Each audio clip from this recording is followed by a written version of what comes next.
Countries that import oil from Iran will soon face new challenges after the White House confirmed today that it'll no longer approve sanctions waivers as part of an ongoing campaign to apply pressure on Iran. RT's Rachel Blevins is live in the newsroom for us with all the latest. Rachel? The Trump administration announced today that it will not renew waivers for 5 countries that have continued to import oil from Iran despite ongoing sanctions from the United States. Secretary of State Mike Pompeo said that maximum pressure means maximum pressure, which is why the U.S. has decided to stop issuing exceptions altogether. Today I'm announcing that we will no longer grant any exemptions. We're going to zero across the board.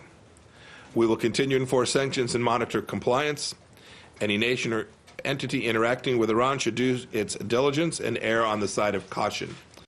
Pompeo also said the goal is to deprive Iran of the funds that it has used to, quote, destabilize the Middle East for decades and to incentivize Iran to behave like a normal country. The countries currently relying on those exemptions are Japan, South Korea, Turkey, China, and India. The waivers are set to expire on May 2nd, and in a statement, the White House claimed it is working with allies like Saudi Arabia and the UAE to ensure that global oil markets have a sufficient supply to compensate for the loss. Greece, Italy, and Taiwan were also given waivers when the U.S. pulled out of its nuclear deal with Iran in May 2018, but they have since stopped importing oil from the targeted country. The other 5 recipients of waivers have requested extensions, and it remains to be seen how they will respond to the latest announcement.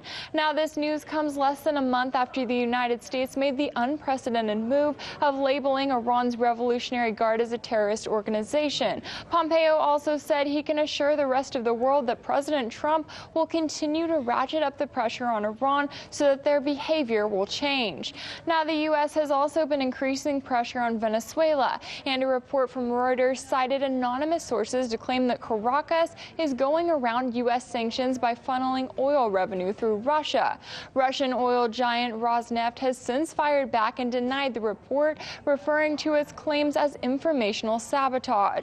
Now, it is still not clear whether the U.S. plans to place sanctions on the countries it previously gave waivers to if they do not immediately stop importing oil from Iran, but one thing is clear. The U.S. appears to be following through on its promise to increase pressure, and it remains to be seen just how far Washington will take this conflict and what the consequences will be. In Washington, Rachel Blevins, RT.